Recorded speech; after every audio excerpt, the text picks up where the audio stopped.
Profesor Jairo Miguel Torres Oviedo, nos alegra saludarlo en la ciudad de Montería, en el departamento de Córdoba. Profesor, bienvenido a Teleantioquia, buenos días. ¿Cómo está? ¿Cómo amanece? Muy buenos días a todos, gracias por la invitación, saludo a toda la mesa de trabajo. ¿Cómo analiza el presidente del SUE, del Sistema Universitario Estatal, esta coyuntura, estas protestas? Supongo que se enteró lo ocurrido esta semana en Medellín, anoche, varias universidades públicas, pero además la explosión de hace un par de jornadas. ¿Cómo ven desde el sistema esta realidad y esta coyuntura, profesor? Sí, hemos venido haciendo seguimiento en diálogo con los rectores de todas las universidades públicas, los acontecimientos de violencia que se han venido presentando en las últimas semanas, las asambleas permanentes que han definido los estudiantes de muchas universidades del sistema universitario estatal. El sistema universitario estatal siempre ha sido claro en este tema, y es el rechazo total a la violencia. Son hechos lamentables, son hechos que desnaturalizan la razón de ser de la universidad. La universidad es un escenario de ciencia, saber y conocimiento. La universidad es un escenario para la deliberación, con argumentos, con propuestas. Y cuando suceden estos hechos de violencia, ahí se desnaturaliza la universidad. Ese no es su sentir, no es su razón de ser. Por eso nosotros como rectores del sistema universitario estatal siempre hemos levantado nuestra voz de rechazo frente a esas conductas, frente a esos comportamientos que lesionan y dañan la universidad. Y que en las últimas semanas, pues con todo este contexto electoral, el tema adquiere otra dinámica, hay mayores niveles de efervescencia de muchos sectores radicales al interior de las universidades públicas del país. Profesor, mire, hace pocos minutos hablábamos aquí en Consejo de Redacción con Erika Prieto, ella es representante de ese Congreso de los Pueblos, también pues obviamente de todos estos movimientos estudiantiles, y le preguntábamos acerca de la situación de Medellín, de lo que ocurrió con esa tragedia lamentable que llevó a la muerte de una joven de 19 años. Y ella decía que si bien pues esto es profundamente doloroso, no se le puede pedir a los estudiantes que se queden impávidos frente a lo que está sucediendo, frente a situaciones tan trágicas, frente a una realidad que también los toca mucho. ¿Usted qué dice? ¿Cómo ve esa situación donde mueren unos estudiantes preparando un artefacto explosivo? Muere una y quedan lesionados otros 3. Es lamentable y esto tiene que ver con la forma, con los métodos de cómo se quiere ejercer la protesta.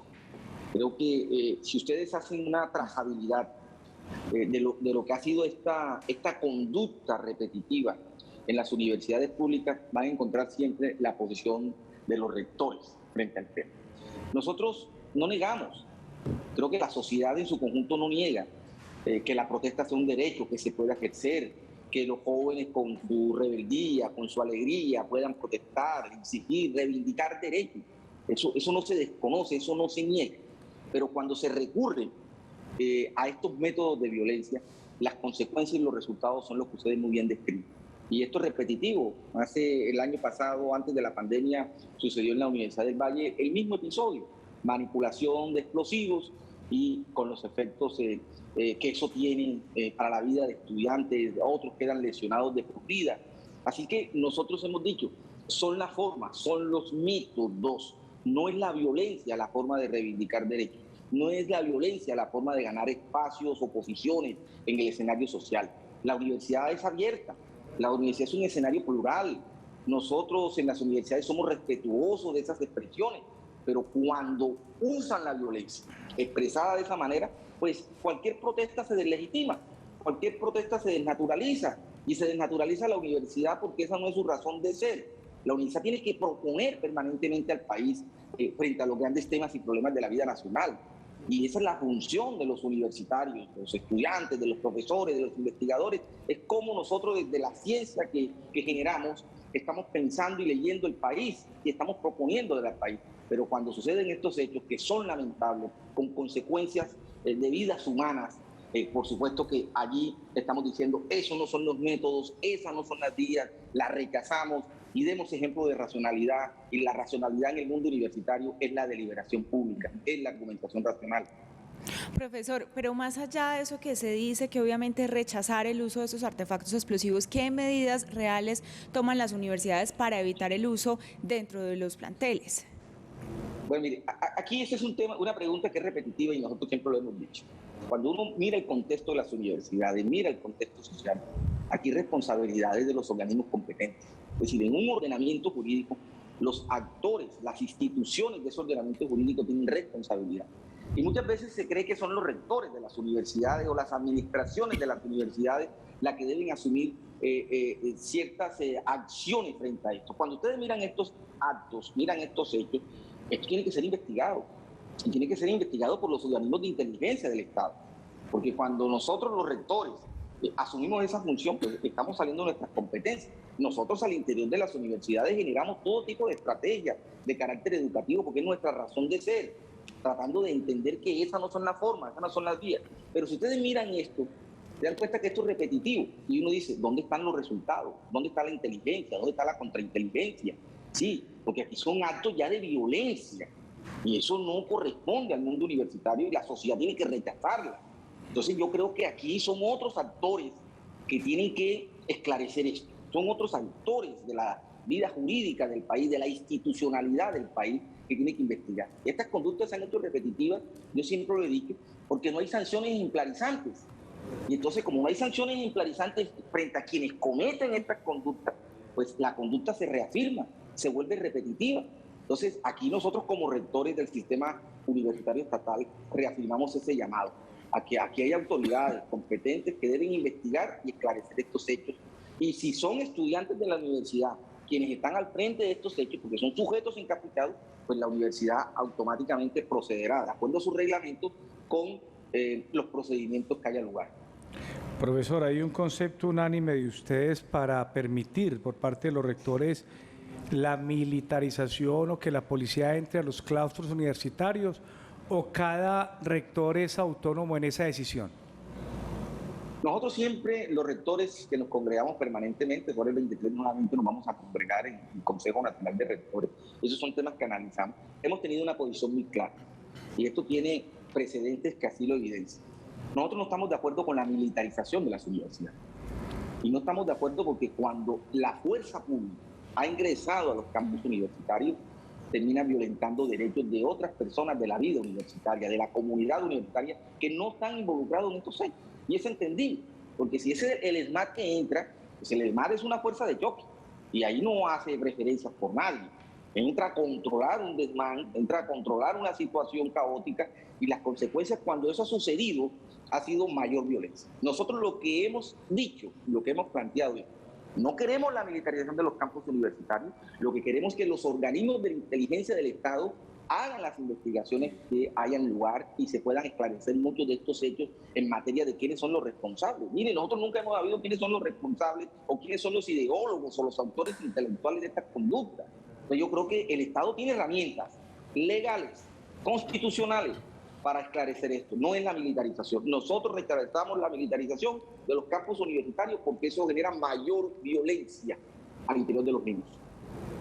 Profesor Torres, para quienes apenas se conectan con el Consejo de Redacción, les recordamos o les contamos que hablamos a esta hora con Jairo Miguel Torres, el presidente del SUE, el Sistema Universitario Estatal. En otros asuntos, profesor Torres, ¿cómo ve el sistema esta contienda electoral y qué demanda el sistema del próximo presidente de la República, sin importar si se trata de Gustavo Petro o de Rodolfo Hernández? Porque además vale la pena contarle a las audiencias que el sistema universitario estatal se encarga de racionalizar y optimizar los recursos humanos, físicos, técnicos y financieros de ese sistema universitario. ¿Qué esperan ustedes del siguiente presidente de la República? Nosotros esperamos que la universidad pública pueda ser fortalecida en su capacidad financiera, física, técnica y tecnológica. En Colombia hoy existen 34 universidades públicas. Nosotros venimos con un faltante financiero que está generado por la Ley 30 del 92, que es la ley que rige la educación superior. Hay que reformar el artículo 86 y 87 de esa ley para que la universidad pública pueda contar con los recursos necesarios para su funcionamiento institucional. Hoy el 49% de los recursos con que funciona la universidad pública en Colombia lo genera ella misma. Es decir, hay un desfinanciamiento estructural. ¿Qué esperamos del próximo gobierno? Precisamente eso, fortalecimiento financiero, en la capacidad física, técnica y tecnológica, poder incrementar cobertura. Hoy la cobertura en Colombia es del 50.7%. Y eso se profundiza mucho más en las regiones. Necesitamos que haya una política de cobertura, que la educación sea política pública de Estado. Lo hemos planteado en los últimos 4 años.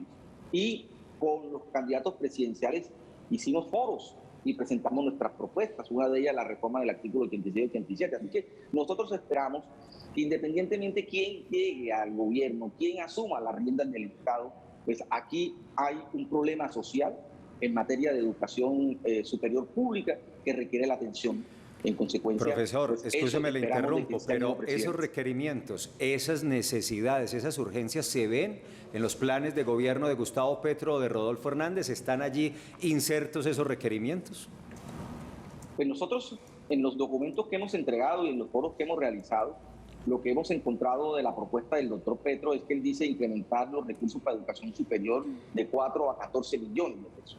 Si eso se da, la educación pública superior puede fortalecer su infraestructura y ampliar cobertura. Es lo que hemos visto y de lo que hemos escuchado del candidato Rodolfo Hernández es que, por ejemplo, él dice que va a quitar los exámenes de admisión en las universidades públicas. Es decir, el estudiante puede estudiar lo que quiera, pero lo hemos escuchado de manera muy general. Ambas propuestas han sido generales y no apuntan a lo que nosotros desde el sistema universitario estatal hemos documentado, hemos investigado, hemos sistematizado y que hemos dado a conocer al país en distintos escenarios públicos. Así que lo que esperamos del próximo gobierno es que haya una atención debida hacia la educación superior pública, que ésta se pueda garantizar, que realmente se realice. Este es un derecho fundamental y es lo que esperamos de quien asuma pues, la dirección y la conducción del Estado en los próximos 4 años. Profesor, finalmente, si a usted lo llaman presidente electo y le dice, ¿usted qué quiere? ¿Plata para cobertura o plata para pagar sus deudas? Porque las deudas de las universidades públicas son enormes. ¿Usted qué prefiere? No, una cosa va de la mano de la otra. Nosotros tenemos un desfinanciamiento. Nosotros, las universidades públicas, hoy nuestra sostenibilidad está representada en que el 49% de los recursos los generamos nosotros mismos a través de la venta de servicios. Ya. ¿Qué significa eso? Matrícula de pregrado, posgrado, es decir, hemos logrado la sostenibilidad con esfuerzo propio, con venta de servicios. ¿Qué esperamos nosotros? Que haya una financiación real que le permita a la universidad pública crecer en su capacidad instalada, pero a la vez también responderle a la sociedad. Y responderle a la sociedad significa que muchos más jóvenes que hoy no tienen acceso a ese derecho pues lo puedan tener y nosotros poder fortalecer nuestra tarea misional en materia de docencia, investigación y proyección social, que es la naturaleza y la razón de ser de la universidad en el mundo. Así que eso esperamos del próximo gobierno, que se siente con nosotros. Eso es lo que hemos dicho desde el SUBE, son los documentos que hemos entregado públicamente para poder mostrar la realidad de la universidad pública y decir, mire, la universidad pública se puede fortalecer de acuerdo a estos escenarios que nosotros hemos construido. Profesor Torre, le agradecemos mucho por atendernos desde la ciudad de Montería y contarnos lo que está pensando de la coyuntura y la elección presidencial y los requerimientos de la universidad pública en Colombia, el sistema universitario estatal. Buen día y gracias. Muchas gracias a ustedes y por último un llamado a todos los estudiantes de las universidades públicas en Colombia, en muchas universidades y asambleas. El llamado es a la racionalidad, el llamado es al diálogo, no es a la fuerza ni a la violencia. Esa es una invitación que desde el conjunto de rectores yo hago a través de este medio de comunicación. Gracias a ustedes.